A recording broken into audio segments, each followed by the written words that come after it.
கர்த்தருடைய பரிசுத்த நாமத்திற்கு ஸ்தோத்திரம் உண்டாவதாக. இன்றைய ஜீவ வார்த்தை நிகழ்ச்சியை கேட்டுக்கொண்டிருக்கும் அனைவரையும் கர்த்தருடைய பரிசுத்த நாமத்தினால் வாழ்த்துகிறேன், ஆசீர்வதிக்கிறேன்.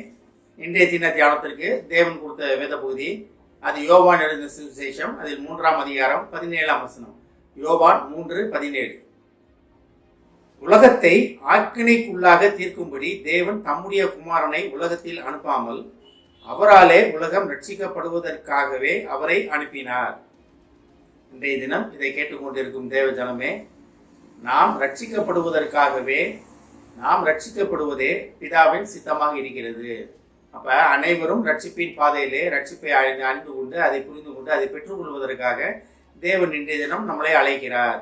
இயேசு அடிக்கடி சொல்வார், நான் என் சுய சித்தத்தின்படி செய்ய நான் வரல, என் பிதா என்னை அனுப்பின காரியத்தை செய்வதற்காகத்தான் நான் வந்தேன் அப்படின்னு.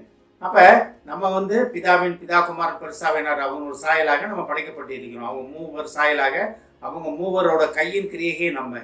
அவங்க எதுக்காக நம்மளை படைச்சாங்கன்னா, நம்ம ரட்சிக்கப்படுவதற்காக. ரட்சிப்புனா என்ன?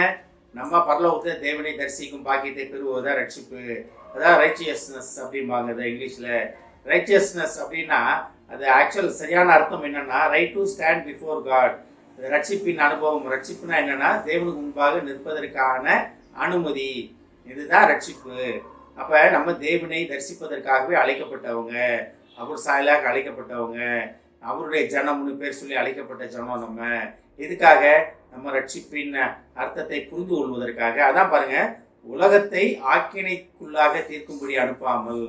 அப்ப தேவனுடைய திட்டம் என்னன்னா, நம்ம ஒருவேளை தவறுகள் பண்ணி இருந்தாலும், நம்ம தவறான பாதைகள்ல இருந்தாலும், நம்மளோட காரியங்கள் தேவனுக்கு பிரியமில்லாத காரியமா இருந்தாலும் அதை உணர்ந்து இயேசுவின் வழி நடந்து இயேசுவின் போதனைகளை அறிந்து கொண்டு அவருடைய திட்டத்தை புரிந்து கொண்டு பிதாவின் திட்டத்தை செயல்படுத்த வந்த இயேசுவின் திட்டத்தை புரிந்து கொண்டு ரட்சிக்கப்படுவதே நம்மளுடைய அழைப்பு.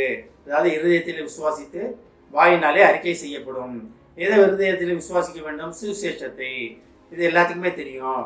எனக்காக, எனது மீறுதலுக்காக, எனது தவறுகளுக்காக, எனது குற்றங்களுக்காக இயேசு பலியானார். இயேசு பூமியிலே வந்தார், இயேசு பலியானார், மறுபடியும் 3ஆம் நாள் உயிர்த்தெழுந்து பிதாவின் நம் வலது வருஷத்தில் அமர்ந்திருக்கிறார், எனக்காக பரிந்து பேசிக் கொண்டிருக்கார். சுவிசேஷத்தோட அடிப்படையை நம்ம நம்ப வேண்டும்.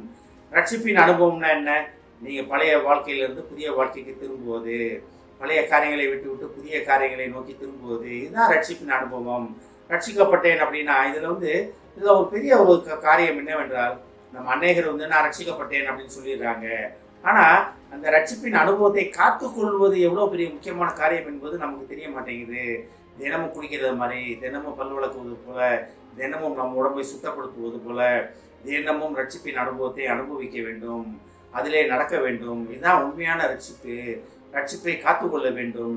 ஒரு நாள் முடிச்சுட்டு ஒரு நாள் அல்லேலூயா போட்டு ஒரு நாள் எல்லாமே ஆமேன் போட்டுட்டு இது முடிகிற காரியம் கிடையாது.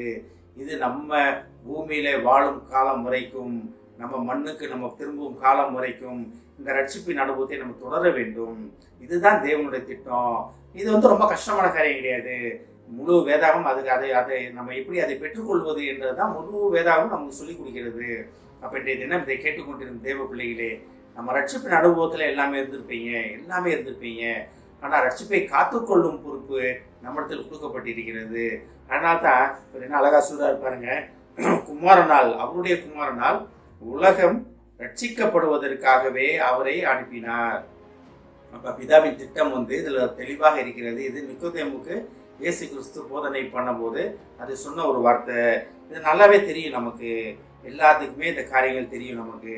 அப்ப இன்றைய தினத்தில் இதை கேட்டுக்கொண்டிருக்கும் தேவ பிள்ளைகளே, நம்ம ரட்சிப்பின் அனுபவத்தை எல்லாமே பெற்றிருப்பீங்க, அதுல எந்த ஒரு சந்தேகமும் கிடையாது.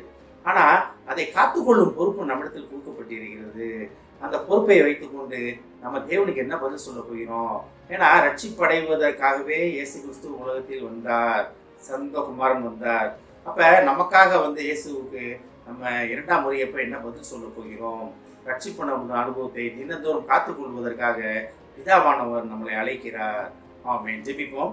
எங்களை அதிகமான அன்பின் பரலோக பிதாவே, தகப்பனே, நாங்கள் ரட்சிப்படைவதற்காகவே தகப்பனே உமது குமாரனை நீர் இங்கு அனுப்பினீர் என்பதை உணர்ந்து அதை புரிந்து கொண்டு அவருடைய போதனைகளில் நிலைத்திருக்க எங்களுக்கு உதவி செய்ய மாட்டவரே. இதை கேட்டுக்கொண்டிருக்கும் ஒவ்வொருவரையும் ஆசீர்வதிக்கிறோம் அப்பா. ஒவ்வொரு குடும்பத்தையும் ஆசீர்வதிக்கிறோம் ஆண்டவரே. குடும்பத்தில் உள்ள ஒவ்வொருவரும் ரட்சிப்பின் அனுபவத்துக்குள் நிலைத்து நிற்க உதவி செய்யும் ஆண்டவரே. கிடைத்த ரட்சிப்பின் அனுபவத்தை தினந்தோறும் அதை காத்துக்கொண்டு தினந்தோறும் அந்த வழியிலே நடக்க உதவி செய்யும் ஆண்டவரே. ஆசீர்வதிக்கிறோம் அப்பா. இயேசுவின் மூலமாய் கேட்கிறேன் நல்ல பிதாவே, ஆமென். கர்த்தர் உங்களை ஆசீர்வதிப்பாராக.